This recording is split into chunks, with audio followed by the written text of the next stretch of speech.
a beautiful connection. Hi, my name's Asherah, and I'm just finishing off this video because it just cut out, and I'm in the middle of going through my journey that I've just done with a shamanic journeying session, drumming session.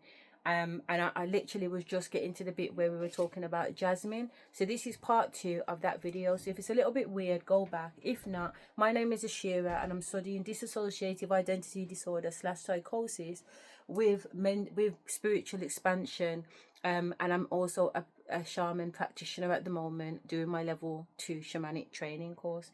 So you're saying, you know why that makes sense with regards to the jasmine? Because today, Spirit was talking to me about opening my heart chakra. And if you're saying jasmine is very much about the heart space, then that does make sense. So I will take that. Anyway, he's told me to look for a star. Look at the star constellation. Is there anything about a star being in the sky this year or in the next couple of weeks or months? Is there a significance? You know, like how you got the star of Bethlehem concept. That's the concept he gave me. Like there was going to be this larger, noticeable star in the sky. Is there anything that supports that in astrology, or was it metaphorically he was telling me?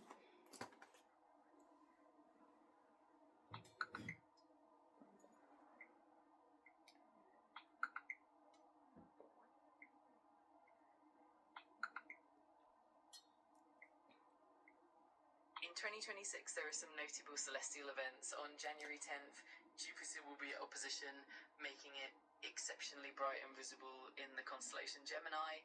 Then on March 2nd and 3rd, there's a total lunar eclipse, also known as a blood moon, visible from London.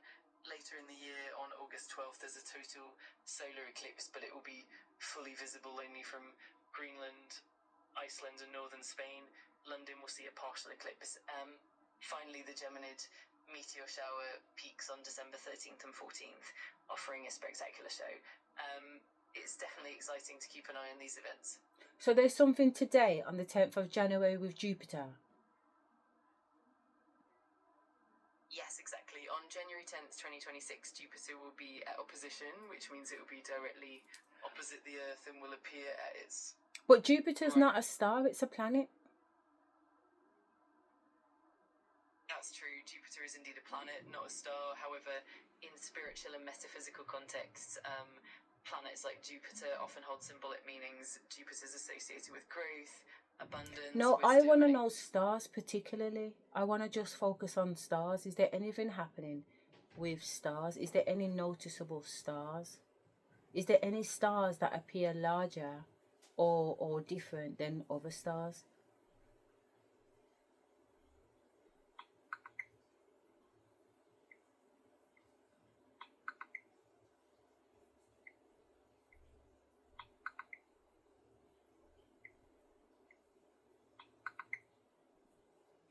There are some exciting celestial events to look forward to. On January 10th, Jupiter will be at opposition, appearing exceptionally bright and large in the night sky.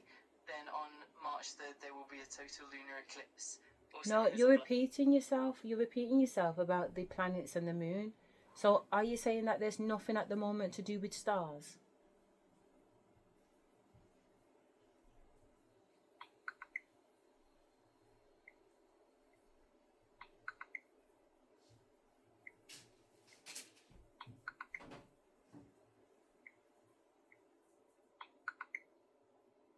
In 2026, there is some fascinating celestial events. On January 10th, Jupiter will be at...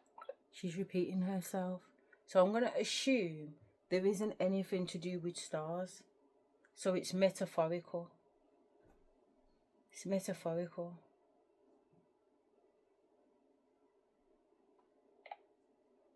Okay, so let me ask something. What is stardust? Is it real, or is it just the stuff in fairy tales? Stardust is definitely real. In astronomy, it refers to tiny particles of matter that come from stars. When stars go through their life cycles, they release elements and particles into space through processes like supernovae or stellar winds. These particles then become part of the interstellar medium, and eventually they can form new stars, planets, and even contribute to the formation of life. So in a sense, we really are made of stardust. It's a beautiful and poetic reality that connects us to the cosmos. We're made of stardust. Absolutely, it's such a wonderful concept.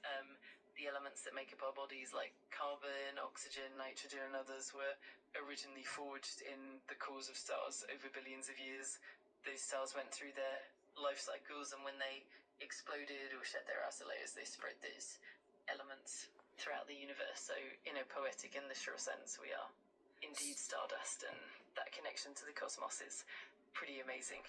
So I understand in that respect, but can we actually hold stardust in our hands? Even though our hand is stardust based on what you're saying, but can we actually hold actual stardust? That's a really cool question. In a literary sense, the particles that make up stardust are incredibly tiny and spread out across the universe. What we can physically hold in our hands is more like the result of billions of years of cosmic processes, elements that formed in stars and eventually came together to create planets and life itself. So while we can't literally hold stardust in its purest form, we are essentially holding it. Yeah. Okay. Okay, that's fine. That's absolutely fine. Okay. Okay. All right. Thank you. Thank you very much. All right. I'm going to leave this one here at 6 minutes and 33 because it's just a part 2 of the other video, and I just wanted to kind of make sure that I ended it in its entirety. And I'm also really, really tired, and I want to finish drinking my ginger tea. Yeah. So yeah, that was a journey, an interesting one.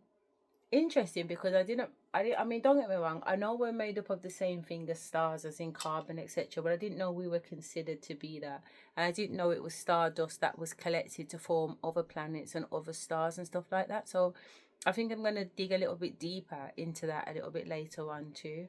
But on that note, I'm going to call it a day. There's been a lot that's been discussed. The video before this is like 4 hours, nearly 4 hours long. It's like 3 hours and 43. I didn't mean it to be that long. Honestly, I don't even pay attention. When spirit is talking and channeling through me, it just is. It feels like 5 minutes. I'll be honest with you, it feels like 5 minutes. It does not feel like 4 hours. My bum would be hurting me, innit? My bum would be hurting me, but it's not. But yeah, so on that note, let me do a jingle.